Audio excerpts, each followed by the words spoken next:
Hey, thanks for making it to Veterans Info Tap. I'm glad you made it. We are in 2025. It is January 2025, and I am glad to see you. So glad that we are pushing forward with everything here regarding veterans. And, here's what I'm thinking. There has been some tremendous announcements last year, and one of them specific could absolutely change the lives of millions of veterans. And this announcement was from the VA, and it cracks the door open on a whole host of conditions that you could get service connected for. I'm going to dive into that. Before I do, though, I want to throw on a special thank you to Big Ed. Big Ed 46350. Big Ed, thank you so much for that super comment, super chat. I really do appreciate your support, sir. I hope you have a wonderful new year and it treats you right. So with that, let's dive into this. The idea here is that the VA has acknowledged that forever chemicals, PFAS, has absolutely had an effect on veterans. Now, before I dive into this, I'm going to kind of front load it with a few different things. One, we could potentially be seeing a presumptive list. That's good. Presumptives make it easier because it eliminates the need for you to prove the nexus. So we could end up seeing a presumptive list on a few things. But what it also does is, from a medical standpoint, put on the thinking hat for a minute. From a medical standpoint, all of a sudden, we're tying lines together and going, okay, PFAS is causing more, it's more likely than not to have this type of a condition in somebody who was exposed by PFAS, forever chemicals. And if that's the case, well, now all of a sudden, if you have a condition that would be deemed more likely than not to manifest due to exposure of PFAS, and you can prove that you were exposed to PFAS during your military stint, shouldn't be that difficult to go get a solid Nexus letter. If you need a Nexus letter or DBQ or anything like that, the kind of course of action here would be, well, if it's your VA doctor, they're probably going to say no. If you go on into the community, regular non-VA doctor, talk with them, try to ramp them up, let them know what you need as relations to the schedule of ratings, what the VA is looking for legally in order to award a claim. Try to figure out all the rationale. You might need to bring your doctor up to speed with what the VA is actually looking for. If you can do that, you're going to save yourself a little money. If you can't do that, or your doctor's not willing to, utilize AME, American Medical Experts. They're in the links in the description and the comments. Free consultation. You're not obligated to do anything. Have a conversation. See if it's the right fit for you, and you can move forward. Now, the reason why I say this is because if you have a condition that would have been caused by more likely due to a PFAS type of a situation, and you can prove that you had some exposure, your doctor or the doctors at American Medical Experts can write you out a solid Nexus letter if you can provide them the evidence that they need in order to do so. This is opening the door wide, I believe. Don't, in my mind, sit and wait around for a maybe on a presumptive list. It might not include the specific condition that you have. First of all, it might be a very short list. But the fact that they're talking about the correlations between PFAS and conditions, Google search, you will find a list. I pulled up my own list and fairly quickly was able to see, okay, exposure to certain levels of PFAS, those forever chemicals, may cause a number of health conditions, including cancer, increased risks of some cancer, including kidney, testicular, and prostate cancers, immune system, reduced ability of the immune system to fight infections, including decreased vaccine response, reproductive health, fertility issues, and pregnancy-induced hypertension and preeclampsia, developmental issues, developmental effects or delays in children, including low birth weight, accelerated puberty, bone variations, behavioral health, thyroid disease, increased risk of thyroid disease, liver damage, changes in liver function such as higher cholesterol, elevated liver enzymes, other conditions, increased cholesterol levels and or risk of obesity, liver damage, and increased risk of asthma.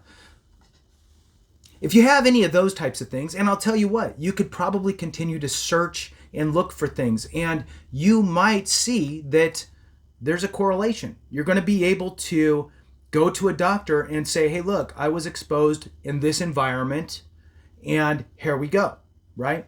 And they'll put together a Nexus letter for you. Now, here's the announcement from the VA. Let's jump into this. Please, if you're still with me, hit the thumbs up, subscribe, share with a friend, all that good stuff. I really appreciate it. So this came out back in September on the 25th of 2024, VA to review possible service connection between PFAS exposure and kidney cancer. So one, right? And if they do, it most likely will become a presumptive, in my opinion. So today, the U.S. Department, which was then September 25th, the U.S. Department of Veterans Affairs announced that it will conduct a scientific assessment to determine, let's see what they want to determine, all right?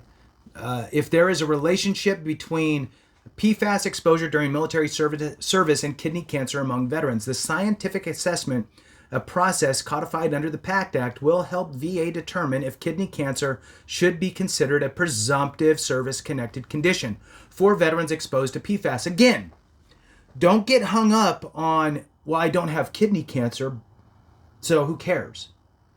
It's more about, did I or was I ever exposed to PFAS? And if so, are any of my conditions a result of that? And if you can find that somewhere, then you need to get to a medical doctor or go to your medical doctor and have that conversation, make them do it, figure it out, right? Let them know about your exposure. So when a condition is considered presumptive, eligible veterans do not need to prove that their service caused their disease in order to receive benefits for it. Instead, if they served in certain locations during certain time periods, the VA automatically assumes or presumes that exposure during military service caused the disease and provides benefits accordingly. Again, it's removing the requirement of the nexus. They just give it to you.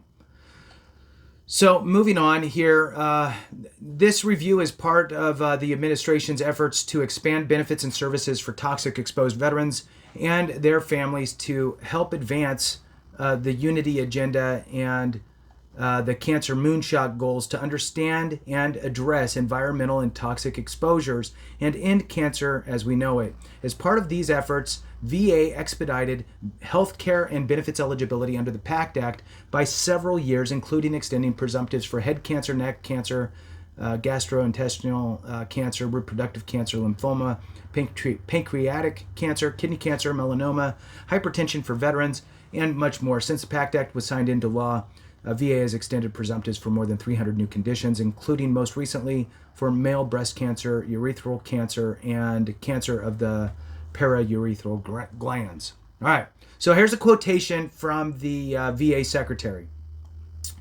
At VA, we want to understand the health conditions that veterans are living with so we can provide them with all the benefits they deserve. And that's what this review process is all about.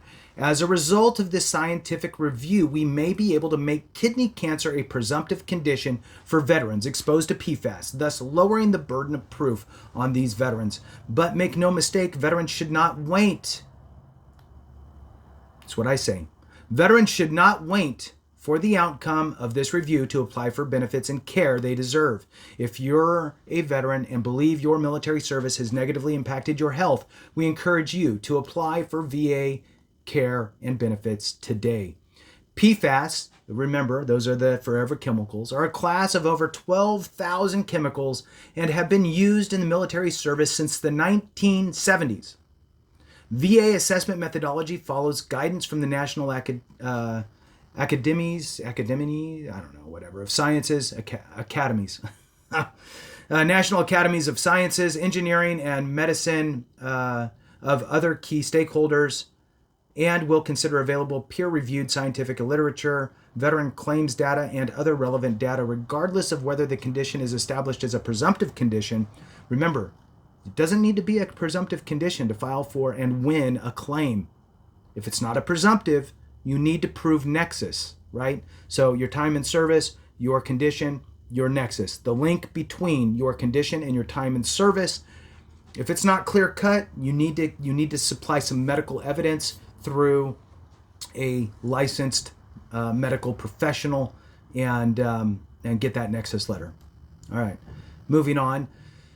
VA will consider claims on a case-by-case basis and can grant disability compensation benefits if sufficient evidence of service connection is found. And VA is always working to get a yes. VA prioritizes claims processing for veterans with cancer and often comprehensive cancer care services to veterans across the nation, from screening through treatment. Since the President signed the PACT Act into law, VA has delivered disability compensation benefits to more than 1 million veterans and their survivors, amounting to more than $7 billion in earned PACT Act benefits. During the same period, nearly 740,000 veterans have enrolled in VA care, and more than 5.6 million veterans have been screened for toxic exposures. All right, so VA is soliciting public comment, and this is already over though. But and I did a video on this, by the way, back when this came out, and they do have this in the Federal Register, and they closed out the public comments November 19th of 2024. All right, so with that, thank you so much for watching. I appreciate you so very much. Have a great one, and remember, if we don't take care of each other, something went wrong.